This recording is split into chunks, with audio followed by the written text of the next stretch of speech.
नुकतीच महाराष्ट्रामधील कोणत्या भाषेला केंद्र सरकारकडून अभिजात भाषेचा दर्जा प्राप्त झाला आहे? तर मराठी भाषेला या ठिकाणी हा दर्जा प्राप्त झालेला आहे. नुकतेच देशामधील किती भाषांना केंद्र सरकारकडून अभिजात भाषेचा दर्जा प्राप्त झाला? तर 6 भाषेला या ठिकाणी आपलं बरोबर उत्तर आहे. आणि बघा 3 ऑक्टोबर रोजी हा मोठा निर्णय घेण्यात आलेला आहे. यासोबत बघा राठी, पाली, प्राकृत, आसामी आणि बंगाली या 5 भाषांनाही अभिजात भाषेचा दर्जा देण्यात आलेला आहे. हा प्रश्न खूप महत्त्वाचा आहे. येणाऱ्या मुंबई पोलिसला किंवा येणाऱ्या परीक्षेला तुम्हाला 100% हा प्रश्न पाहायला मिळणार आहे. खालीलपैकी कोणत्या कालावधी दरम्यान देशामध्ये दरवर्षी वन्यजीव सप्ताह साजरा केला जातो? तर 2 ते 8 सप्टेंबर दरम्यान बघा दरवर्षी वन्यजीव सप्ताह साजरा केला जातो. पहिल्या खो खो वर्ल्ड कप स्पर्धेचं आयोजन कोणत्या देशामध्ये करण्यात येणार आहे? तर हे आपल्या भारतामध्ये करण्यात येणार आहे. लक्षात ठेवायचं भारतामध्ये. मित्रांनो, तुम्ही जर आपल्या चॅनलवर नवीन असाल, तुम्हाला जर हा व्हिडिओ आवडला असेल आणि इथून पुढं पण आपले मार्क फिक्स करायचे असतील चालू घडामोडीचे, तर आपल्या चॅनलला तुम्ही सबस्क्राईब करून ठेवा. कारण की नंतरून तुम्ही विसरून जाल.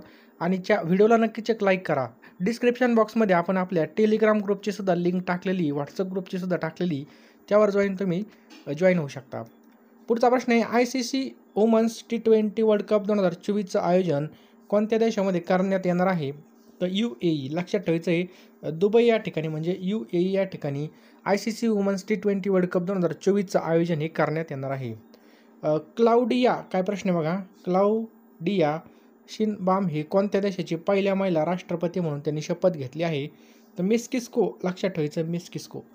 पुढचा प्रश्न आहे, कोणता देश हा जगामधील तिसरा, बघा कोणता देश हा जगातील तिसरा सर्वात मोठा इथेनॉल उत्पादक देश बनला आहे? कोणता देश हा जगातील तिसरा सर्वात मोठा इथेनॉल उत्पादक देश बनला आहे? तर आपला भारत देश बनलेला आहे.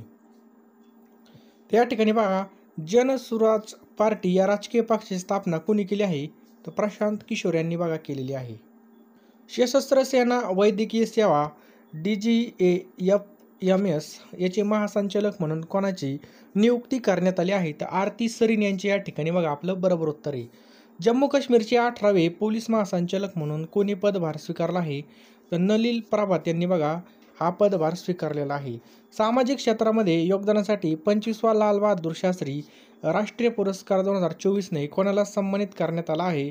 तर राजश्री बिर्ला यांना बघा या ठिकाणी सन्मानित करण्यात आलेलं आहे. मुंबईच्या कुर्ला या ठिकाणामधील शासकीय औद्योगिक संस्थेचं नामकरण काय करण्यात आलं आहे? तर महाराणा प्रताप शासकीय अधिकारी संस्था. लक्षात ठेवा, महाराणा प्रताप शासकीय अधिकारी संस्था. भारतीय क्रिकेट संघाने मायदेशामध्ये सलग किती कसोटी मालिका जिंकण्याचा पराक्रम केला आहे? तर करेक्ट आन्सर बघा 18. लक्षात ठेवा 18. भारतीय क्रिकेट संघाने मायदेशामध्ये सलग 18 कसोटी मालिका जिंकण्याचा जो काही पराक्रम आहे तो केलेला आहे. पेरूतील लिमा येथे सुरू असलेल्या IAAF ज्युनियर जागतिक अजिंक्यपद नेमबाजी स्पर्धेमध्ये 10 मीटर एअर रायफल प्रकारामध्ये पार्थ राकेश माने याने वैयक्तिक आणि सांघिक गटामध्ये किती सुवर्णपदक पटकावलेले आहेत? तर 2 सुवर्णपदक या ठिकाणी हे पटकावलेले आहेत. लक्षात ठेवायचं आहे कुणी पटकावले? तर एअर रायफल प्रकारामध्ये पार्थ राकेश माने. पुढचा प्रश्न आहे मित्रांनो, साऊथ आशियन फुटबॉल फेडरेशन अंडर-17 चॅम्पियनशिप 2024ची स्पर्धा कोणत्या देशाने जिंकली? तर ही आपल्या भारत देशाने जिंकलेली बघा साऊथ आशियन फुटबॉल फेडरेशन अंडर-17 चॅम्पियनशिप 2024 आपल्या भारताने ही जिंकलेली आहे. अनुराग जैन यांची, काय प्रश्न आहे पहा, अनुराग जैन यांची कोणत्या राज्याच्या मुख्य सचिवपदी नियुक्ती करण्यात आलेली आहे? तर मध्य प्रदेश आपलं बरोबर उत्तर आहे बघा. भारत आणि काझाकिस्तान यांच्यात काजिंद 2024 संयुक्त सैन्य अभ्यास कोणत्या ठिकाणी आयोजित करण्यात आला आहे? तर हा उत्तराखंडमध्ये आयोजित करण्यात आलेला आहे. भारतीय क्रिकेट संघाचा खेळाडू अश्विनने कसोटी इतिहासामध्ये किती वेळा मालिकावीरचा किताब मिळवण्याचा विश्वविक्रम केला आहे? तर 11 वेळा. लक्षात ठेवायचं बघा 11 वेळा अश्विनने या ठिकाणी बघा किताब मिळवण्याचा विक्रम केलेला आहे 11 वेळा. मला GK सुद्धा भेटणार आहे वन लाईनर रिव्हिजनसाठी. त्याचबरोबर चालू घडामोडीसुद्धा भेटणार आहेत 149 रुपयाला. आपला फोनपे गुगल पे नंबर बघा, तुम्ही डायरेक्ट याला 149 रुपये सेंड करू शकता आणि लगेच तुम्हाला ह्या PDF व्हॉट्सअपला ह्याच नंबरला मिळून जातील. किंवा हा जो काही QR कोड आहे हा स्कॅन करून सुद्धा बघा तुम्हाला या ठिकाणी पेमेंट करता येणार आहे. मित्रांनो, चालू घडामोडी लवकर घ्या, कारण की हा टर्निंग पॉईंट असणार आहे. यावरच बघा आपले प्रश्न या ठिकाणी विचारले जाणार आहे. बाकी गणित बुद्धिमत्ता हे आपलं सगळं रिव्हिजननुसार चालू असतं, परंतु चालू घडामोडी चेंज होत असतात. त्यामुळे लवकरात लवकर बघा 149 रुपयाला आपल्याला ह्या नोट्स मिळून जाणार आहेत. लवकरात लवकर घेऊन टाका. पुढचा प्रश्न आहे बघा, भारतामधील पहिलं स्मॉल ॲनिमल हॉस्पिटल कोणत्या ठिकाणी चालू झालं? तर स्मॉल ॲनिमल जे काही हॉस्पिटल आहे हे मुंबई या ठिकाणी चालू झालेलं आहे. पुढचा प्रश्न आहे मित्रांनो, 16वा नोमॅडिक एलिफंट सैन्य अभ्यास भारत आणि कोणत्या देशामध्ये आयोजित करण्यात आलेला आहे? तर मंगोलिया. भारत आणि मंगोलिया दरम्यान हा आयोजित करण्यात आलेला आहे. पुढचा प्रश्न आहे मित्रांनो, डिक स्पूप यांची कोणत्या देशाच्या पंतप्रधानपदी नियुक्ती झाली आहे? तर यांची बघा नेदरलँड, लक्षात ठेवायचं आपल्याला, नेदरलँड या देशाच्या पंतप्रधानपदी यांची नियुक्ती करण्यात आलेली आहे. देशाच्या उपराष्ट्रीय सुरक्षा सल्लागारपदी कोणाची निवड झाली आहे? तर बघा, देशाच्या उपराष्ट्रीय सुरक्षा सल्लागारपदी टी.व्ही. रविचंद्रन, लक्षात ठेवा मित्रांनो, टी.व्ही. रविचंद्रन यांची बघा या ठिकाणी निवड झालेली आहे. पुढचा प्रश्न मित्रांनो, एअर इंडियाद्वारे दक्षिण आशियामधील सर्वात मोठं फ्लाइंग ट्रेनिंग ऑर्गनायझेशन कोणत्या ठिकाणी स्थापन करण्यात येत आहे? तर अमरावती या ठिकाणी बघा सगळ्यात मोठं जे काही फ्लाइंग ट्रेनिंग ऑर्गनायझेशन आहे बघा हे स्थापन करण्यात येत आहे. कुठं? अमरावती या ठिकाणी. प्रेमा गुरव यांचं बघा नुकतंच निधन झालेलं आहे. त्या स्वतंत्र चळवळीमधील स्वतंत्र सेनानी होत्या. तर कोणत्या स्वतंत्र चळवळीमधील होत्या? तर गोवा मुक्ती संग्राम. आपल्याला लक्षात ठेवायचं आहे बघा, गोवा मुक्ती संग्राममध्ये बघा त्यांचा सहभाग होता. सध्या चर्चेत असलेली जी काही भोजनशाळा कमल ही जी काही वास्तू ही कोणत्या राज्यामध्ये? तर चर्चेत असलेली जी काही भोजनशाळा कमल आहे ही मध्य प्रदेश. लक्षात ठेवा, मध्य प्रदेशची राजधानी कोणती आहे? तर भोपाळ आहे बघा, लक्षात ठेवायचं आहे. जागतिक जैवइंधन दिवस हा केव्हा साजरा केला जातो? तर 10 ऑगस्टला बघा या ठिकाणी जागतिक जैवइंधन दिवस साजरा केला जातो. कधी? 10 ऑगस्टला जागतिक जैवइंधन दिवस साजरा केला जातो. 2024 मध्ये भारत आपला कितवा स्वातंत्र्य दिवस साजरा करणार आहे? तर लक्षात ठेवायचं आहे. तर ऑप्शन क्रमांक डी 78वा, लक्षात ठेवायचं 78वा. 2024च्या स्वातंत्र्य दिवसाची थीम काय होती? यावर्षी स्वातंत्र्य. यावर्षी स्वातंत्र्य दिन 2024ची अधिकृत थीम होती बघा विकसित भारत. लक्षात ठेवायचं आहे विकसित भारत ही थीम बघा 2047 पर्यंत भारताला विकसित राष्ट्रामध्ये बदलण्याच्या सरकारच्या संकल्पनेचा या ठिकाणी प्रतीक आहे. पुढचा प्रश्न आहे, भारताच्या कॅबिनेट सचिवपदी कोणाची नियुक्ती करण्यात आली आहे? तर टी.व्ही. सोमनाथन यांची बघा भारताच्या कॅबिनेट सचिवपदी या ठिकाणी नियुक्ती करण्यात आलेली आहे. सोमनाथ यांची 2 वर्षाच्या कार्यकाळासाठी भारताचे कॅबिनेट सचिव म्हणून नियुक्ती करण्यात आली आहे. त्यांचा कार्यकाळ हा 30 ऑगस्टपासून चालू होणार आहे. ते राजीव गौबा यांची जागा घेणार आहेत. महाराष्ट्रामधील कोणत्या शहरामध्ये आंतरराष्ट्रीय दर्जाचं पहिलं अहिल्या भवन उभारलं जाणार आहे? तर मुंबई या ठिकाणी बघा आंतरराष्ट्रीय दर्जाचं पहिलं अहिल्या भवन उभारलं जाणार आहे. पुण्यश्लोक अहिल्यादेवी होळकर यांच्या स्मृतिदिनी ऑगस्ट रोजी मंत्री मंगलप्रभात लोढा यांनी याबाबत घोषणा केली. मान खुर्द या ठिकाणी जिल्हा नियोजन समिती निधीच्या माध्यमामधून अहिल्या भवन उभारण्यात येणार आहे. त्यासाठी बघा 47 कोटीचा खर्च अपेक्षित आहे. तसंच 35,500 स्क्वेअर मीटर इतक्या परिसरामध्ये हे भवन उभारलं जाणार आहे. पुढचा प्रश्न आहे बघा, 13 ऑगस्ट रोजी लांब पल्ल्याच्या गाईड बॉम्बची DRDOद्वारे यशस्वी चाचणी घेण्यात आली. तर या बॉम्बचं नाव काय आहे? तर या बॉम्बचं नाव आहे गौरव. काय नाव आहे बघा? गौरव. DRDOने ओडिशाच्या किनारपट्टीवर सुखोई 30 MKI लढाऊ विमानामधून लाँग रेंज गायडेड बॉम्ब म्हणजे LRGB गौरवची पहिली चाचणी घेतली. DRDOच्या हैदराबादमधल्या संशोधन केंद्रामध्ये या बॉम्बचा विकास करण्यात आला. DRDOचा लॉंग फॉर्म काय होतो? Defence research and development organisation याचा लॉंग फॉर्म होतो. DRDOची स्थापना 1958 मध्ये करण्यात आली. कधी? 1958 मध्ये. मुख्यालय दिल्ली या ठिकाणी स्थित आहे. बोधवाक्य काय बघा? बलस्य मूल विज्ञानम हे काय बघायचं? बोधवाक्य आहे. याच्या अध्यक्ष आहेत समीर व्ही कामत. कोण आहेत? समीर व्ही कामत. पुढचा प्रश्न आहे पहा, महाराष्ट्र शासनाच्या सांस्कृतिक कार्य विभागातर्फे देण्यात येणारा 2024चा गान सम्राज्ञी लता मंगेशकर पुरस्कार हा कोणाला जाहीर झाला आहे? तर अनुराधा पौडवाल यांना मित्रांनो हा पुरस्कार जाहीर झालेला आहे. लक्षात ठेवायचं आहे अनुराधा पौडवाल यांना 2024चा जो काय लता मंगेशकर पुरस्कार आहे हा जाहीर झालेला आहे. लक्षात ठेवायचं आहे या पुरस्कारामध्ये रोगबक्षितामध्ये वाढ करून 5 लाखावरून बघा 10 लाख करण्यात आलेलं आहे. पौडवाल यांनी बघा 1973 मध्ये अमिताभ बच्चन आणि जया यांच्या अभिमान या चित्रपटामधून करिअरची सुरुवात केली होती. 2006 मध्ये आलेल्या जाने होगा क्या या चित्रपटामध्ये त्यांनी शेवटचं गाणं गायलं होतं.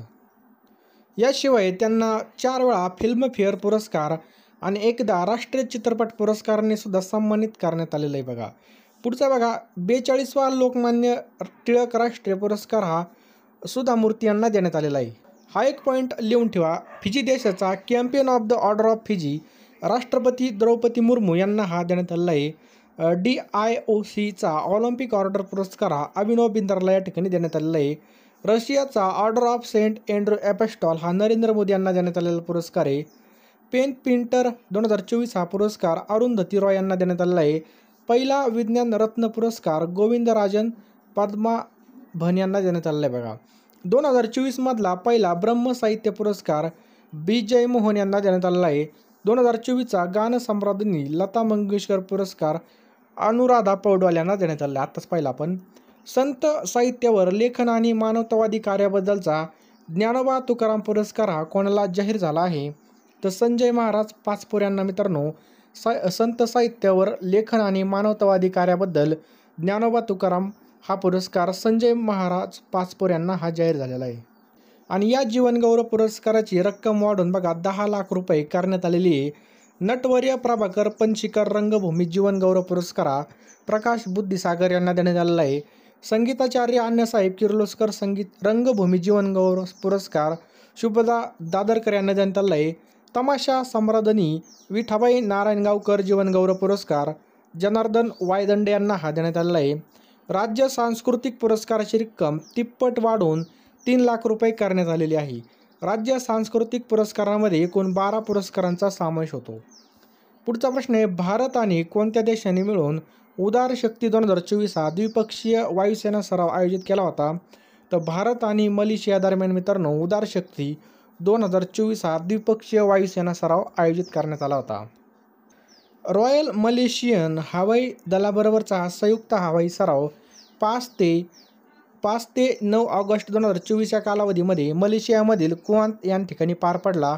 या संयुक्त सराव सत्रामध्ये भारतीय हवाई दलाने सुखोई 30 MKI लढाकू विमानासह भाग घेतला होता. पहिला वैश्विक प्रवासी महिला कबड्डी लीगचं आयोजन कोठे करण्यात येणार आहे? तर हरियाणामध्ये बघा पहिल्या वैश्विक प्रवासी महिला कबड्डी लीगचं आयोजन करण्यात येणार आहे. कुठं? हरियाणा या ठिकाणी. पहिली जागतिक महिला कबड्डी लीग पुढील महिन्यामध्ये हरियाणामध्ये सुरू होणार आहे. याला अधिकृतपणे बघा वैश्विक प्रवासी महिला कबड्डी लीग असं नाव देण्यात आलं आहे. या अभूतपूर्व स्पर्धेमध्ये 15हून अधिक देशांच्या महिला खेळाडूंनी सहभाग घेतला होता. भारत सरकारच्या सांख्यिकी आणि कार्यक्रम अंमलबजावणी मंत्रालयाने 2036 मध्ये 1000 पुरुषांमागे महिलांची संख्या किती महिलांपर्यंत वाढवण्याचा अंदाज जाहीर केला आहे? तर 952. किती? 952 महिला वाढवण्याचा या ठिकाणी अंदाज व्यक्त केलेला आहे. भारतामधील महिला आणि पुरुष 2023 या पुस्तिकेचा 25वा अंक जारी. भारतातील लिंग गुणोत्तर 2011 मध्ये बघा 1000 पुरुषांमागे 943 महिला होत्या.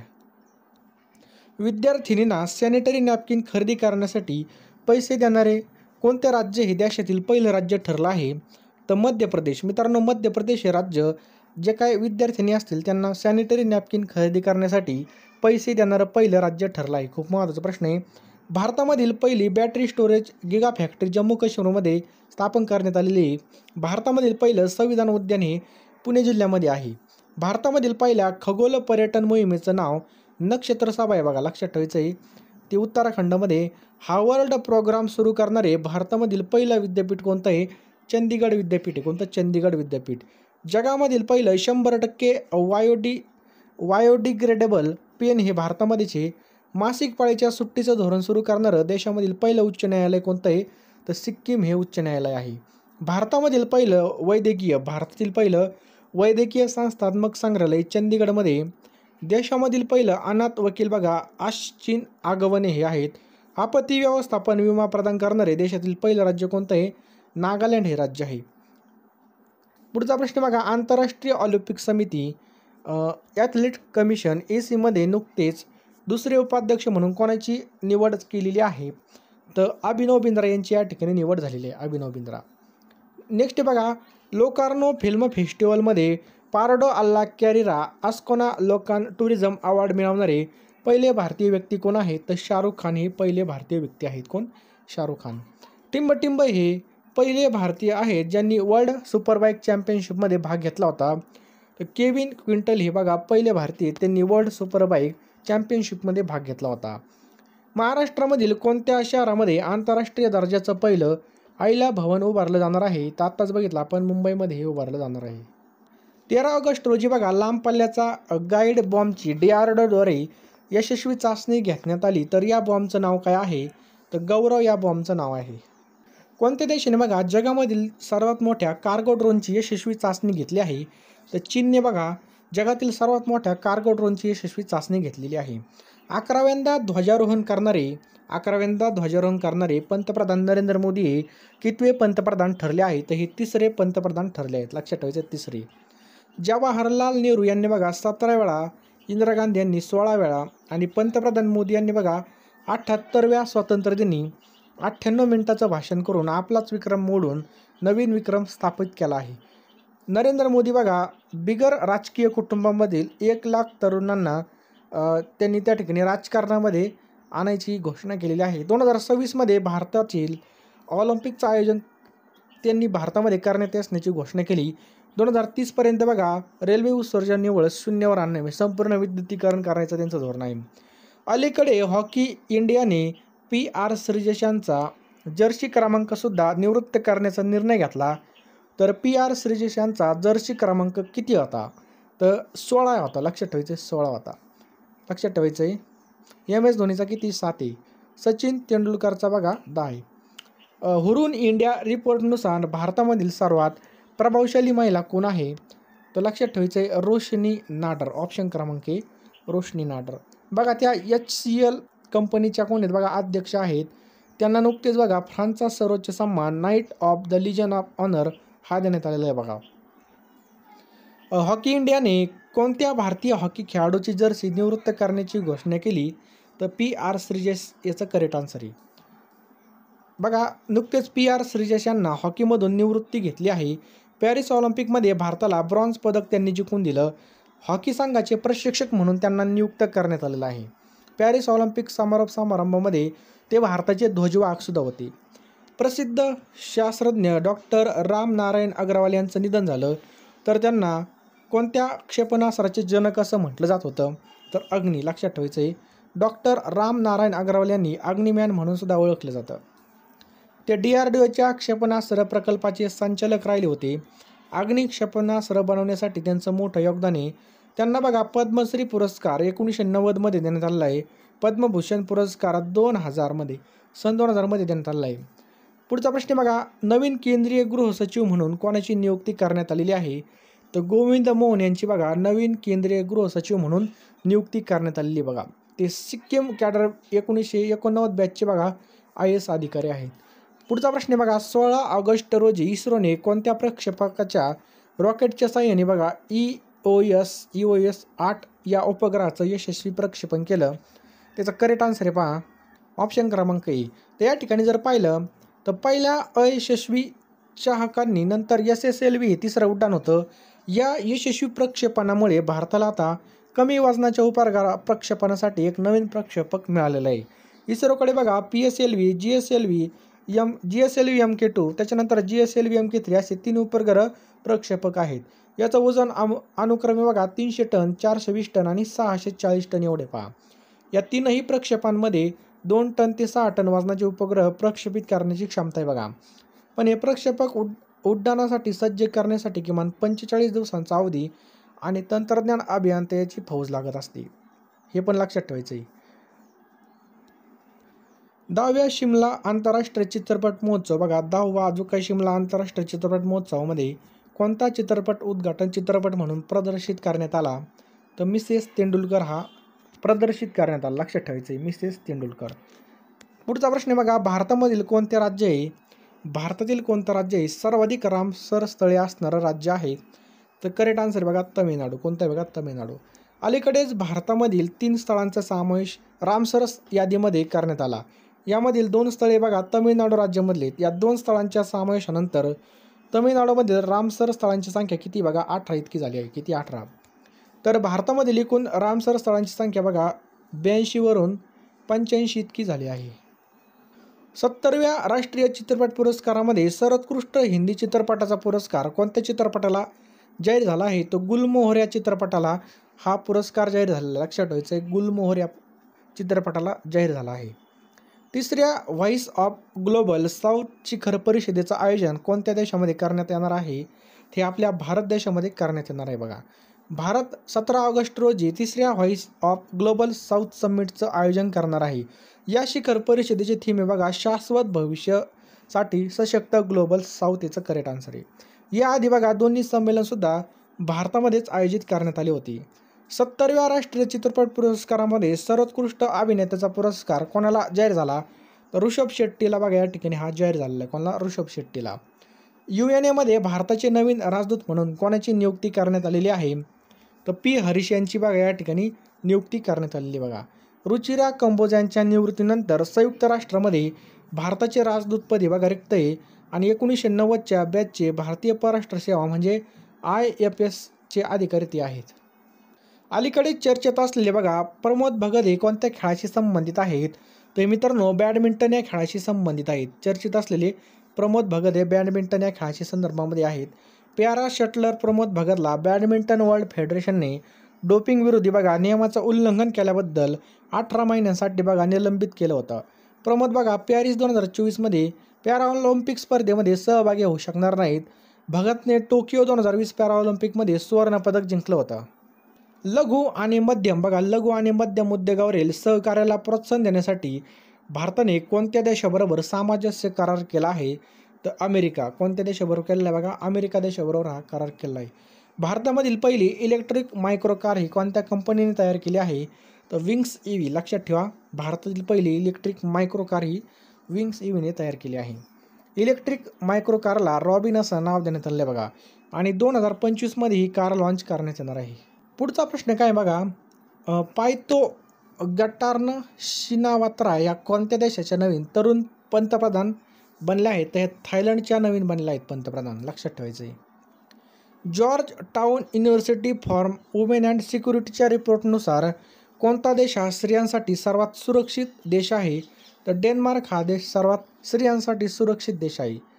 कोण गाव हे महाराष्ट्रामधील पहिलं सौरग्राम ठरलं आहे? तर कोणतं गाव आहे बघा? मानेची वाडी. लक्षात ठेवायचं आहे, मानेची वाडी महाराष्ट्रातील पहिलं सौरग्राम ठरलं आहे. लक्षात ठेवायचं आहे, पाटण तालुक्यामधील जिल्हा सातारा मानेची वाडी गावामध्ये बघा महावितरणाच्या वतीने 100% सौर ऊर्जीकरण करण्यात आलेलं आहे. राज्यामधील पहिलं सौरग्राम झालेल्या मानेच्या वाडीचं लोकार्पण मुख्यमंत्री एकनाथ शिंदे यांनी केलं आहे.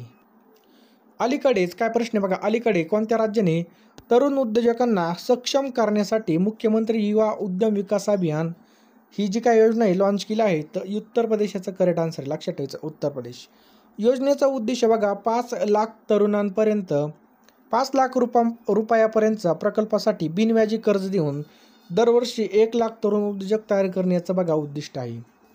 जिओ पार्सी स्कीम पोर्टलचे अनावरण कोणाच्या हस्ते करण्यात आलं? जिओ पार्सी स्कीम पोर्टलचं अनावरण, त्याचं करेक्ट आन्सर बघा किरेन रिजिजू यांच्या हस्ते हे करण्यात आलेलं आहे. किरेन रिजिजू. केंद्रीय अल्पसंख्याक कार्य मंत्री किरेन रिजिजू यांनी आज जिओ पार्सी पोर्टल लॉन्च केलं आहे.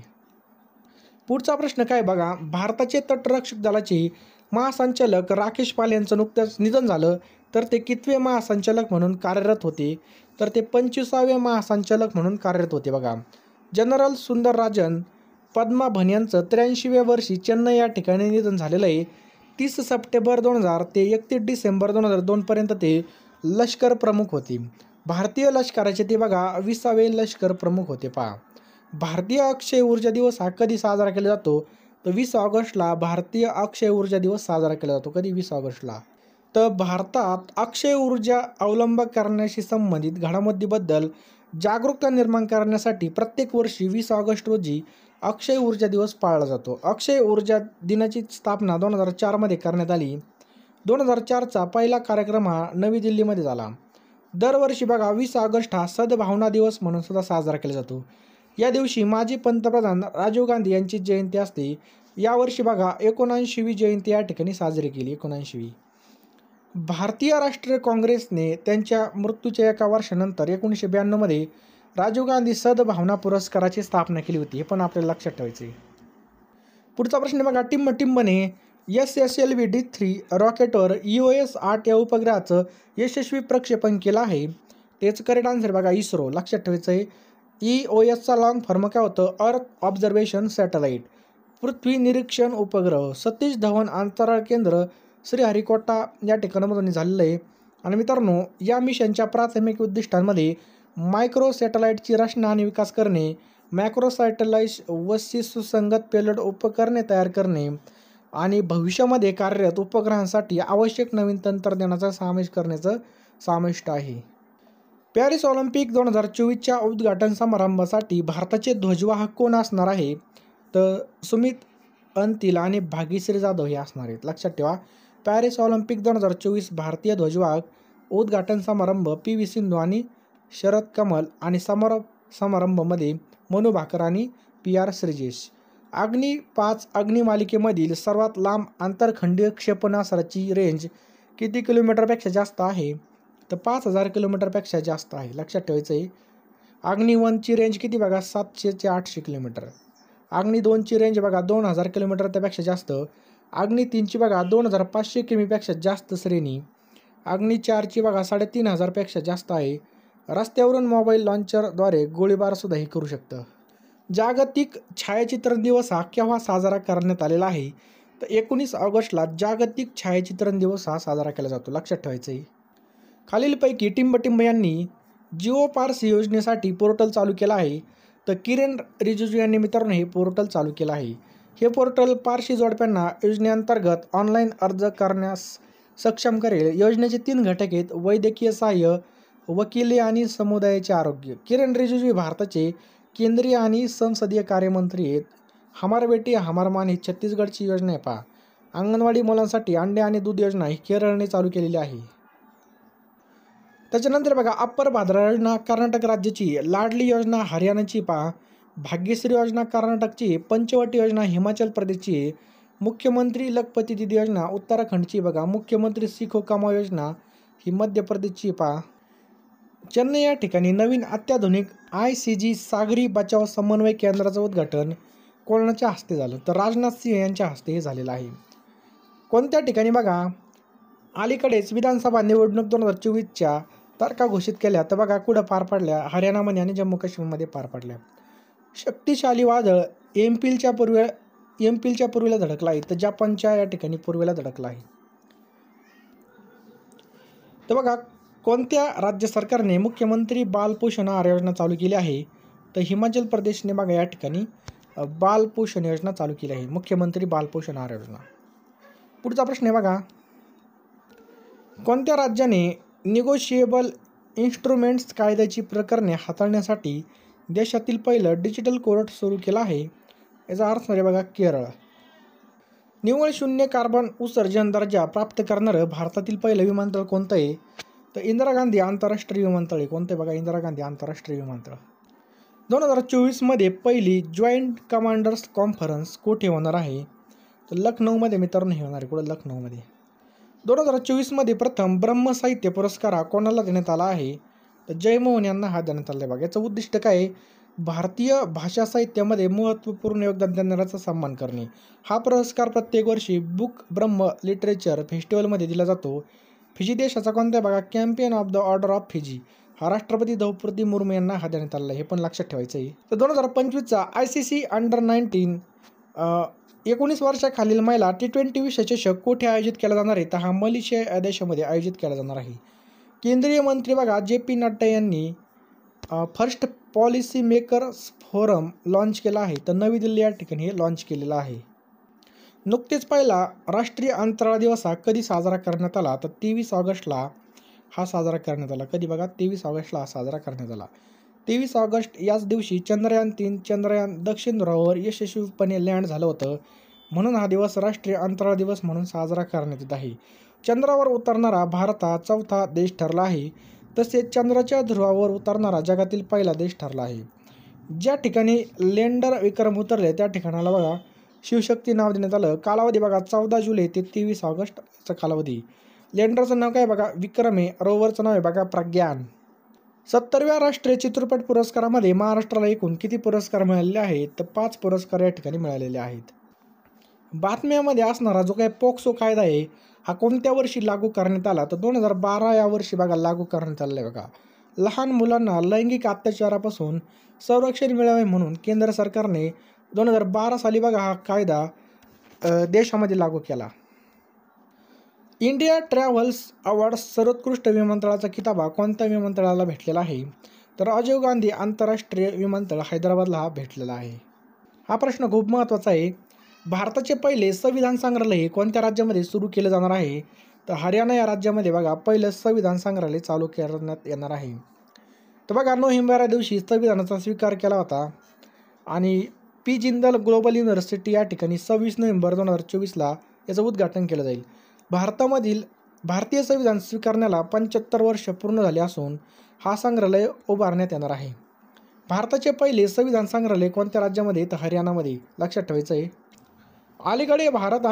अलीकडे भारताने कोणत्या देशाने 1000 नागरी सेवा अधिकाऱ्यांच्या प्रशिक्षणासाठी करार केला आहे? त्याचा आन्सर आहे बघा मालदीव. भारत आणि मालदीव यांनी 2024 ते 2019 दरम्यान मालदीवच्या 1000 नागरी सेवा अधिकाऱ्यांच्या प्रशिक्षणासाठी सामंजस्य करार केला आहे बघा. National centre for good governance आणि मालदीव नागरी सेवा आयोग यांच्यामध्ये सामंजस्य करारावर स्वाक्षरी करण्यात आली. याचे अध्यक्ष आहेत बघा मोहम्मद मुइझ्झू. राजधानी माले.